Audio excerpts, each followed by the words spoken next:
Que Dieu soit béni, c'est toujours avec joie que nous nous retrouvons dans les cadres de notre classe des vainqueurs. Moi, c'est Dr François Callot, votre frère.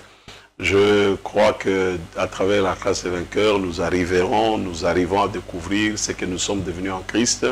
La Bible déclare, si quelqu'un est en Christ, il est devenu une nouvelle créature. Donc nous sommes des nouvelles créatures, une nouvelle identité, nous avons une nouvelle destinée. Nous savons que nous sommes passés de la mort à la vie, de la malédiction aux bénédictions, de la perdition au salut. Donc, en Christ, nous sommes devenus de nouvelles créatures et nous pouvons faire beaucoup de choses en Christ parce que nous pouvons tout par celui qui nous fortifie.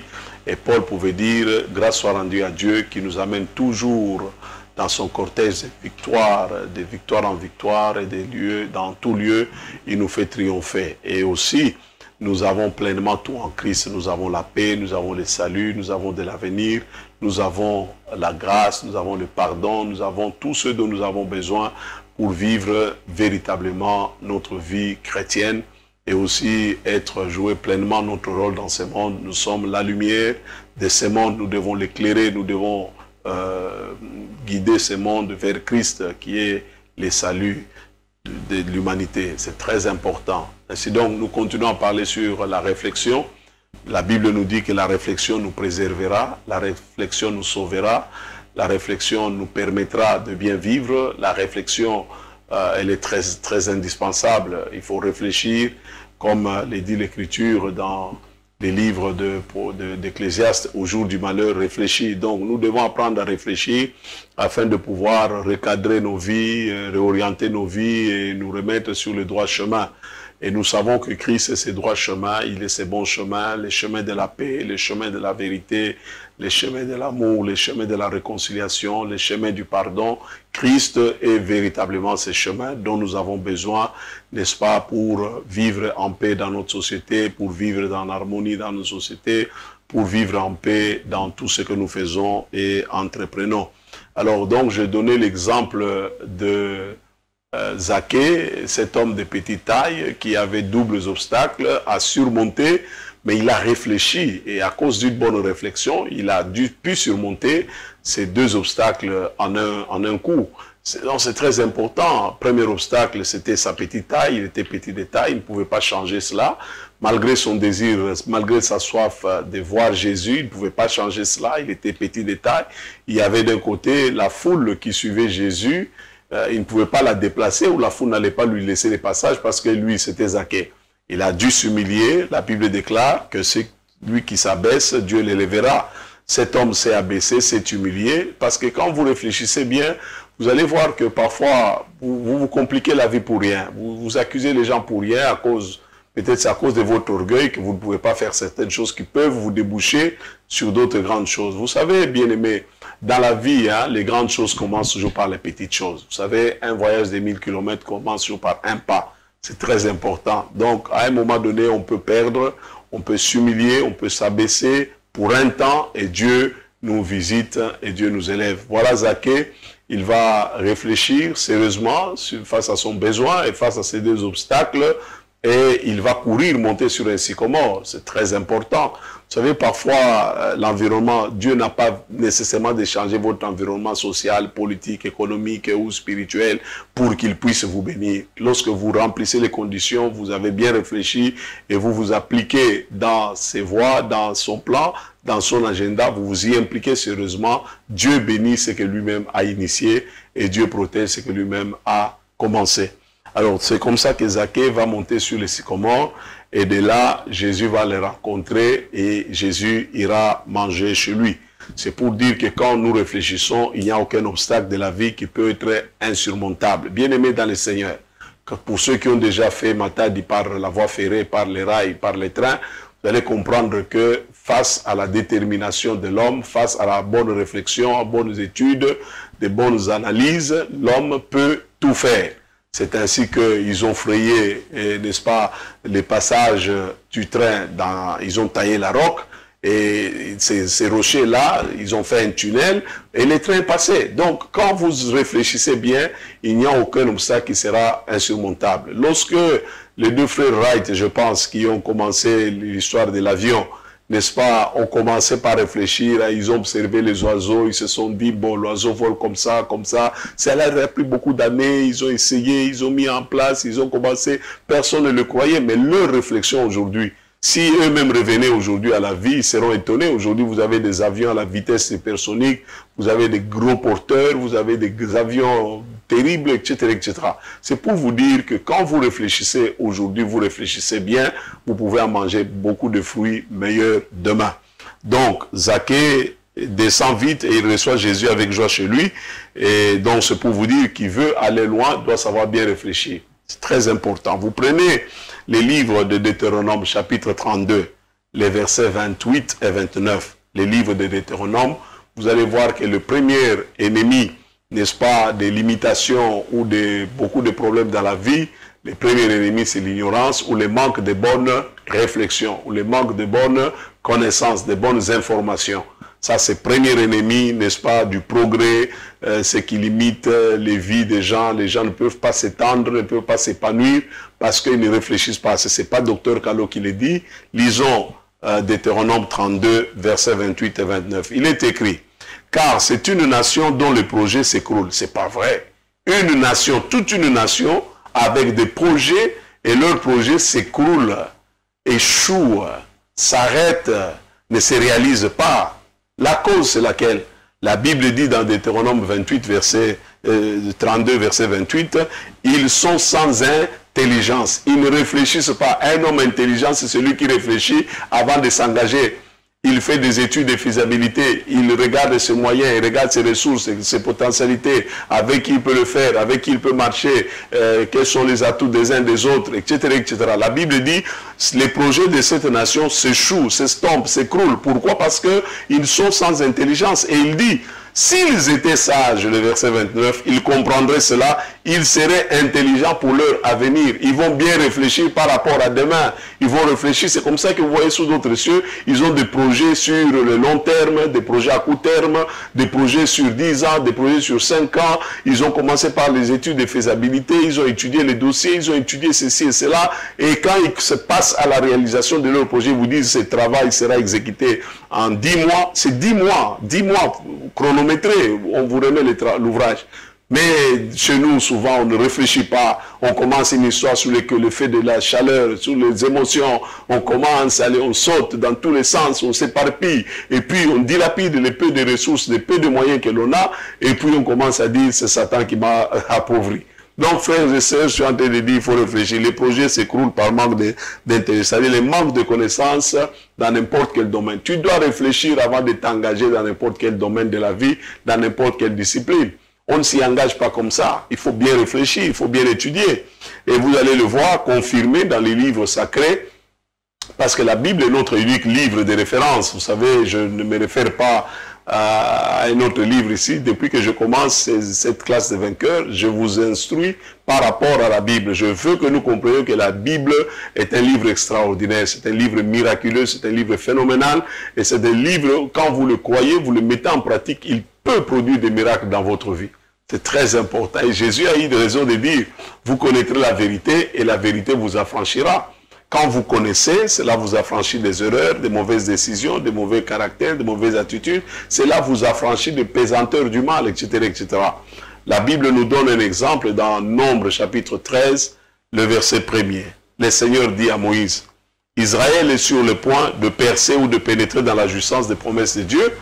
Et Dieu ne veut pas qu'il s'y engage sans prendre au préalable connaissance du pays dans lequel il doit s'engager. Donc, Dieu va pousser Israël à réfléchir, à s'asseoir et à faire ce que vous appelez aujourd'hui des enquêtes, à faire ce qu'on appelle les études de marché. C'est très important. Dieu lui dit dans Nombre 13, verset 2, « Envoie des hommes se renseigner sur le pays de Canaan. » Ils avaient la promesse de Dieu. Ils avaient la promesse, Dieu leur avait dit, je vous ai donné Canaan. C'était déjà un acquis. Mais pour qu'ils puissent entrer et commencer à jouir, Dieu leur dit, envoie des hommes se renseigner sur le pays de Canaan. Ils doivent aller se renseigner, ils doivent aller, c'est très important. La Bible de Jérusalem traduit le verset en disant, Yahweh parla à Moïse et lui dit, envoie des hommes pour reconnaître le pays, pour prendre connaissance, pour voir à quoi il ressemble, qu'est-ce qu'il peut faire, etc., etc. Donc même Dieu ne veut pas les engager dans l'accomplissement de ses promesses sans intelligence, sans connaissance, sans bonnes informations. Nous échouons souvent parce que nous n'avons pas de connaissances, parce que nous ne sommes pas bien informés. Vous voulez aller aux États-Unis étudier, vous ne connaissez pas le climat, vous ne connaissez pas les temps, vous ne connaissez pas comment ça se passe là-bas, comment ils vivent, comment ils mangent, vous ne connaissez rien. Vous y allez seulement à l'aveuglement, comme ça vous arrivez, puis vous commencez à tourner en rond aux États-Unis là-bas, vous n'accomplissez rien. Pourquoi? Parce que vous ne vous êtes pas assez renseigné. C'est comme ça que les gens se font rouler. Il y a une ambassade des États-Unis ici. Il va aller à Kaouka pour chercher quelqu'un qui lui dit, moi je connais. Il donne son argent là-bas et puis on les roule. Il dit, c'est Satan qui l'a volé. C'est pas Satan. Tu n'as pas été suffisamment bien informé. Donc je parle un peu de choses pratiques pour que vous compreniez, frère. Il faut réfléchir avant de faire quoi que ce soit. Il faut vraiment réfléchir et avoir des connaissances. Et quand vous lisez, il dit, Dieu dit, Moïse, envoyer les gens reconnaître, prendre connaissance, faire des recherches sur le pays. Vous savez, la plupart des gens qui sont ici chez nous, Chinois, Indiens, Pakistanais, je ne sais pas quoi, avant qu'ils n'arrivent ici, ils nous étudient. Ils étudient nos comportements, nos caractères, nos habitudes. C'est comme ça qu'ils viennent, ils vous font une alimentation. Au-dessus, ils vous mettent un bar et puis au milieu, ils vous mettent un hôpital. Donc, ils mettent 3 en 1. Vous vous enivrez là-bas, l'hôpital vous soigne. Et puis ici, en bas, ils vous donnent à manger. Donc, vous comprenez, ils étudient les mentalités, les qu'ils aiment la musique. Alors, nous vivons dans un pays où les bruits, vraiment, ça se vend vraiment moins cher. Tout le monde crie, les églises et les bars. Tout le monde, il y a du bruit. Dans un bruit comme ça, vous ne pouvez pas réfléchir, vous ne pouvez pas bien dormir, vous ne pouvez pas être efficace, vous ne pouvez pas être productif. Voilà pourquoi nous sommes là où nous sommes. J'aime toujours dire aux gens, la pauvreté, ce n'est pas Satan, c'est nos mœurs, nos habitudes, nos comportements, des choses que nous faisons. Ici, Dieu dit à Israël, il lui dit, avant que tu ailles là où tu veux, je veux que tu ailles d'abord te renseigner, envoie des espions, qu'ils aillent d'abord voir les terrains, il est comment. Vous allez les voir, bien aimés. D'ailleurs, vous savez que tous ces pays développés, ils se sont développés grâce aux recherches, grâce aux renseignements, grâce aux informations. Ils vous pénètrent, ils connaissent votre système, votre façon de penser, vos habitudes et tout ça, comment vous vous mariez, comment vous mangez. Ils viennent chez vous. Vous allez voir, nous ici, on fait des fiers pour parler lingala, mais quelqu'un qui vient de la Chine, 2 jours après, il dit Tata, Léopokota, Saraboy. Donc, ils apprennent nos habitudes. Et ils savent qu'on leur dit que les Congolais, c'est un peuple paresseux. Et effectivement, d'une manière générale, quand nous nous regardons, nous sommes paresseux. Nous passons le temps dans les quartiers, dans les avenues, à parler politique, à parler femmes, à parler musique, et personne ne pense. Et c'est ce qu'il a pu le dire. Hein. Il dit leur projet s'écroule parce qu'ils ne sont pas intelligents. S'ils étaient pas intelligents, ils penseraient à leur avenir. 40 ans, 30 ans, tu es là dans la rue en train de jouer au jeu de dames. Quand est-ce que tu penseras à bâtir ta vie? Parce que, vous savez, il n'y a personne qui va le faire pour toi. Vous savez, moi j'ai dit toujours aux gens que la première personne qui prie beaucoup pour moi, c'est moi-même. Parce que je dois prier. Jésus lui-même a dit, aime ton prochain d'abord comme tu t'aimes toi-même. Donc ça commence par moi. Donc je dois, pour d'abord t'aimer là, il faut que je m'aime d'abord moi-même. Si je ne m'aime pas, j'aurai des difficultés à aimer les autres. Donc c'est très important. Tout succès ou réussite dans la vie commence toujours par une bonne réflexion, et cette bonne réflexion va vous pousser à faire de l'exploration du marché, va vous pousser à essayer de comprendre, parce que vous ne pouvez pas vous investir dans quoi que ce soit sans que vous ayez réfléchi. Parce que tout investissement sérieux commence toujours par la connaissance du marché, quels sont les besoins du marché, quelle est les mentalités. Regardez, pas souvent quand je regarde les compagnies de télécommunications qui nous vendent des unités de 500 francs, c'est pas moi là. Partout ailleurs, en Afrique, ça n'existe pas. Mais ici, ils savent que les mentalités des fiotti, alors on ne peut pas dépenser gros, alors on achète toujours fiotti, mais vous vous retrouvez en une journée, vous avez dépensé 10 $ sans que vous vous rendiez compte. Parce qu'ils ont joué avec ton esprit, tu ne l'as pas, et toi aussi tu ne réfléchis pas, on ne sait pas faire la comptabilité, on ne sait pas tenir, regarder nos factures, on peut même vous dribbler à la caisse là-bas, personne ne regarde si ce qu'on lui a livré sur la facture, c'est exactement ce pourquoi il va payer. Ce sont autant d'exemples, soyons un peuple réfléchi, soyons un peuple éveillé, soyons un peuple bien informé, un peuple bien averti, c'est très important frère. La Bible nous dit, Moïse reçut l'ordre. Je suis dans Nombre 13. Moïse leur dit, montez-y par le Negev. Il leur donne même un plan d'action. Tu veux réussir dans la vie, tu veux aller de l'avant, tu veux vraiment percer, tu veux vraiment améliorer ta condition de vie, est-ce que tu as un plan de vie? C'est ça la question que je me pose souvent. Est-ce que tu as réfléchi par rapport à ce que tu veux faire? Comment tu veux le faire? Avec qui tu vas le faire? Où est-ce que tu vas le faire? Quels sont les moyens que tu as? C'est ça la réflexion, c'est poser des bonnes questions. La réflexion te préservera de la mendicité. Si tu réfléchis bien, demain tu ne seras pas mendiant. La réflexion te préservera de la honte, de l'humiliation. Vous savez, la Bible dit la sagesse du pauvre, elle est méprisée. Tu es méprisé. C'est la Bible, papa. Ce n'est pas quelqu'un du monde qui dit si tu n'as rien, personne ne te considère. Or, pour avoir, il faut que tu réfléchisses sur comment tu peux avoir, avec qui tu peux travailler, dans quoi tu dois t'investir. Dieu dit, montez-y par le Negev, puis vous monterez dans la montagne. Pourquoi? Vous verrez les pays. Il leur dit, vous allez la position que vous occupez. Quand vous allez sur la hauteur, vous pouvez bien apercevoir Canaan. Parce que Canaan est entouré de montagnes. Donc, c'est très important, il faut savoir se positionner dans la vie, il faut bien réfléchir. Même quand tu t'engages dans quelque chose, fais tout pour être la tête. Fais tout pour être le numéro 1, fais tout pour être le meilleur. Sois le premier à commencer, sois le premier à démarrer une activité. Peut-être là où tout le monde ne croit pas. Mais toi, essaie d'être le premier. Dans ton quartier, regarde, souvent les gens cherchent quoi dans ton quartier? Qu'est-ce qu'ils les préoccupent? Ils font des kilomètres pour aller à tel endroit. Vous voyez, aujourd'hui, les supermarchés se rapprochent de plus en plus dans tous nos petits quartiers. Et conséquence, tous nos petites alimentations du quartier là sont en train de s'effondrer. C'est pas Satan, c'est tout simplement, s'ils étaient aussi intelligents, ils devaient soit faire de se mettre ensemble, faire de grands supermarchés, et avec une bonne gestion, et les choses marcheraient. Aujourd'hui, vous savez, le monde a horreur du vide, mes frères et sœurs. Alors Dieu dit ceci, vous verrez le pays, ce qu'il est, le peuple qu'il habite, s'il est fort ou faible, s'il est en petit. C'est ça que les Européens, les Occidentaux utilisent. Ils viennent dans nos villages comme des organisations non gouvernementales. Ils voient comment dans nos villages, comment nous faisons nos us et coutumes, nos habitudes, etc. etc. Est-ce que nous sommes faibles? Est-ce que nous sommes forts? Est-ce que nous sommes en grande quantité? Est-ce que nous aimons travailler ensemble ou bien nous n'aimons pas? C'est comme ça qu'ils disent, il faut diviser ces gens, comme ça on peut facilement les régner sur eux. On va dire, oui, il est Mouyaka, il est Moussongue, il est Moulouba, et on s'entre-déchire. Et pendant ce temps, qui en sort gagnant? C'est celui qui est venu pour nous exploiter. Parce que nous ne réfléchissons pas bien. Si nous réfléchissons bien, frères, cela va nous préserver de l'exploitation par les étrangers.